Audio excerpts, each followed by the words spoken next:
Kami dari Pejabat Timbalan Ketua Pusuruhjaya Operasi APM ingin mengucapkan Selamat Hari Raya Aidilfitri. Maaf zahir dan batin.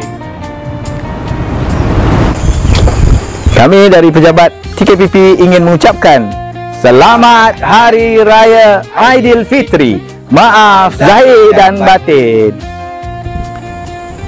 Kami, warga bahagian Pengurusan Angkatan Ibu Pejabat Angkatan Pertahanan Awam Malaysia ingin mengucapkan Selamat Hari Raya Aidilfitri. Maaf zahir dan batin.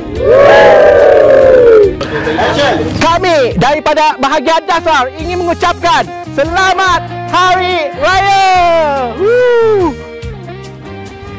Raya, raya, raya, raya. Selamat Hari Raya. Kami warga bahagian Pengurusan Angkatan Ibu Pejabat ingin mengucapkan Selamat Hari Raya Aidilfitri. Maaf zahir dan batin. Kami, warga bahagian Pengurusan Bencana dan Operasi mengucapkan Selamat Hari Raya Aidilfitri. Maaf zahir dan batin. Kami daripada bahagian Pengurusan Sumber Manusia mengucapkan Selamat Hari Raya Aidilfitri. Maaf zahir dan batin. Kami dari bahagian Khidmat Pengurusan ingin mengucapkan Selamat Hari Raya Aidilfitri. Maaf zahir dan batin.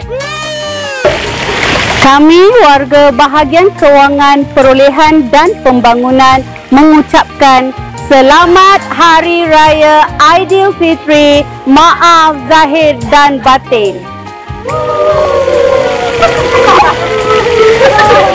Kami daripada Unit Integriti Angkatan Pertahanan Awam Malaysia mengucapkan Selamat Hari Raya Aidilfitri. Maaf zahir dan batin.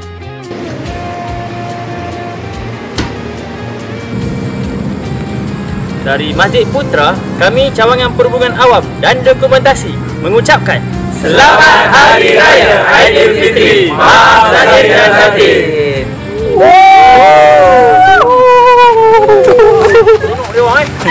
Oleh